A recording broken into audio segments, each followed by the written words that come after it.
Welcome back to another video. We are going to do another edition of the Tackle Room Tour.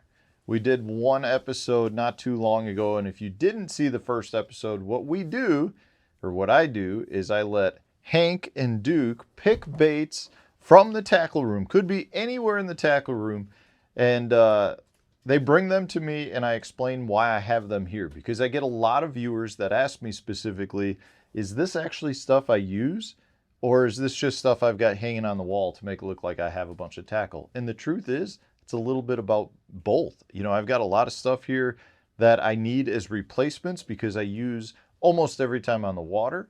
And then there's stuff that's hanging on the wall that I may have found at a really good discount. So I bought 4 or 5 of them and I put them on a peg just to have it. So I'm going to let the boys go to town. Hopefully they find something. And we'll see what they come up with. All right, boys, what do you got? Okay, one at a time. Hi.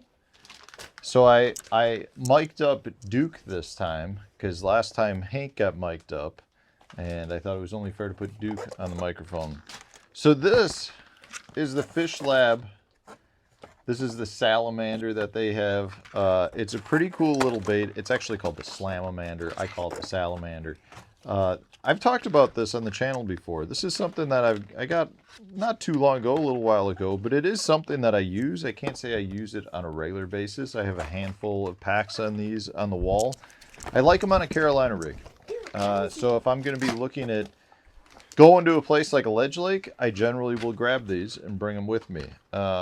There's times they generate, I can't say I catch tons of fish, but quality is better. So that's where the Slamamander comes from. All right, Hank, your turn. Give me one. So he went with the Spro Frog. So this is an interesting one because I do really like the Spro Frog. If we were to go over and show you my frog selection right now, it's basically down in the corner down there, Mom. That's basically either just we've got Spro Frogs, and right below the Spro Frogs, you see that we've got the new Berkeley frog down there. This Swamp Lord. They are basically the only 2 frogs. Actually, you also see I've got some of the original Scum Frogs. But other than that, you know, at this point, basically all I throw is either the Spro or the Swamp Lord by Berkeley. I think they're very similar. I do like that the Spro you can get in a little bit smaller size. So there are times where if I'm not trying to create a bunch of weight on a big mat, I might want a smaller profiled frog, and the Spro you can get with that. But honestly, those are the 2 frogs that I throw. And, you know, I had a pile of these because until this past year, this was the best frog in my opinion. And now with the Berkeley Swamp Lord, I think you've got 2 frogs that are extremely comparable, very good frogs. But the old Scum Frog is what I started throwing frogs back. Man, I mean, when the frog kind of came out, West Coast guys were using, why am I drawing a blank? I'm drawing a blank on the frog. Like Ish Monroe has it. The one I got? The snag-proof frog. So they were throwing that, and like back around where I was at, which was a big frog area, the Fox Channel Lakes, the Scum Frog was really the main bait. So that's why I've got a pile of these. Duke, what do you got there? No, let's go with the big one because we just talked about the frog. Okay, he pulled a Nessie off the wall. So the Nessie is a glide bait that Berkeley came out with. Man, I'm going to say it was this past year. Really good glide bait. I've done a couple of videos on it. I can't say I've put it to work in a tournament situation yet, but I really didn't have any tournament situation this entire year where I was throwing bigger glide baits because I fished the Bass Pro Tour where numbers count. You're not looking for size, you're looking for total fish. But I have had a lot of really good success on these, especially on the smallmouth lakes. It's a really reasonably priced soft plastic glide bait. It's a good one, so I've got a stack of them because they came out this year as well. Dad, was this the bait you're talking about? Yeah, but that's not it. That's not from, we talked about that one already. Okay, so we've got the old Jackal Flick Shake here. So this was a worm. I honestly don't throw these anymore. They're a good worm, but this was kind of the thing I started throwing when the whole Flick Shake came out, kind of the original, I I'm not going to say a NACO rig because it wasn't, but I mean, this was a worm that everyone was throwing on like a weighted wacky rig or a flick shake head.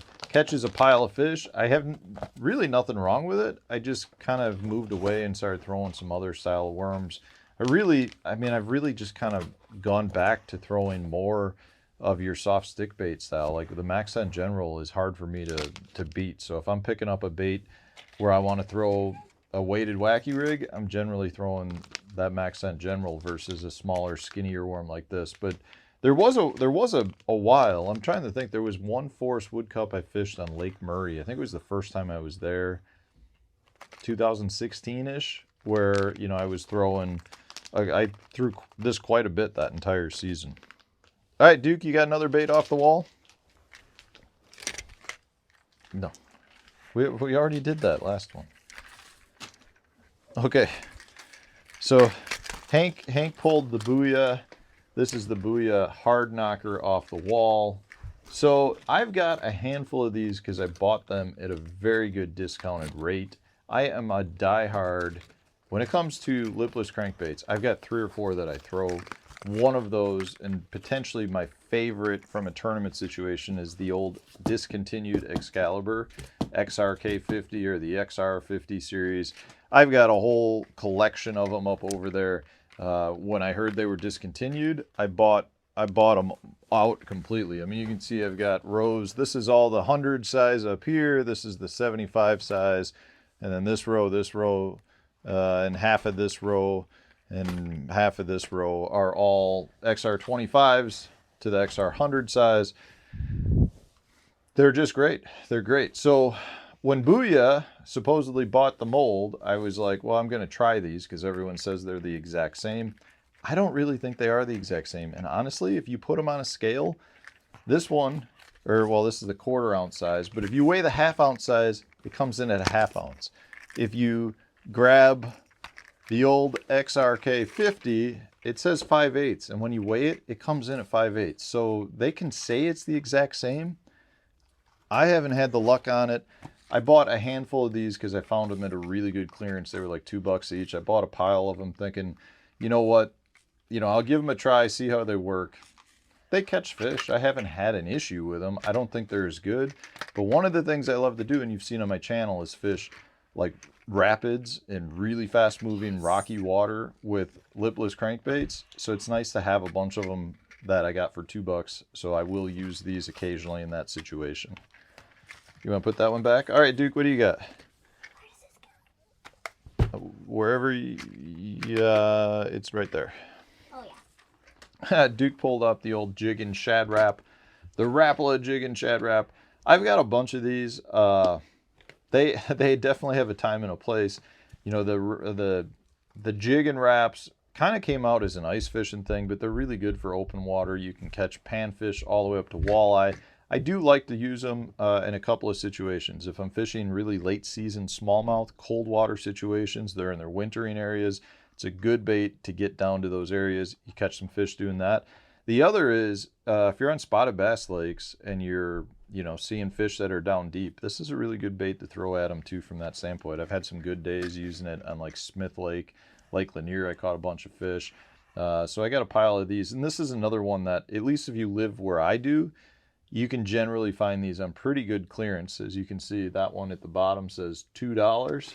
So you can find them on clearance because most tackle shops around here have them. And like after the ice fishing season, it kind of becomes a discounted item.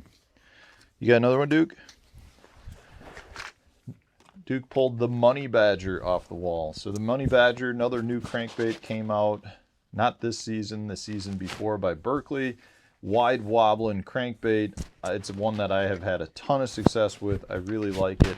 It's kind of in that same category as like a wiggle wart type style, where especially in your pre-spawn period when there's a really good crankbait bite, this is where that can comes into shine. But it's just a really good wide wobbling crankbait. I like that they've got several different sizes that run roughly the same depth. So you can have like, this is the 6.25 size, but it still runs down to like close to that 8-foot range. And then if you want to go bigger, the bigger ones are bigger profile, but don't get that much deeper. You might get them down 10 to 11 feet.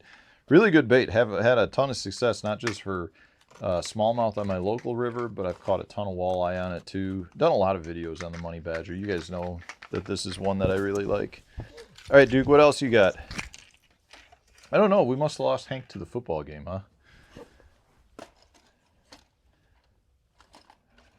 You can go wherever you want. People are going to say that this is another Berkeley video. So Duke just picked up a Berkeley stunner. I've got a whole pile of Berkeley stunners. This whole row is Berkeley stunners in various sizes. The 112, 112 plus 1, plus 2, the 100.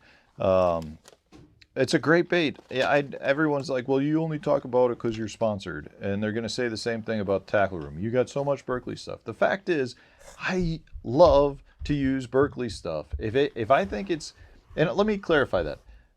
If I think it gives me an advantage, I'm going to use the Berkeley stuff. And I get to experience and utilize the majority of Berkeley stuff because I get to work with them, right? So when they tell me about the stunner and all the benefits of it, and they pass it down and I use it and I catch fish on it, that gives me a ton of confidence and I feel like I truly know how to use the bait.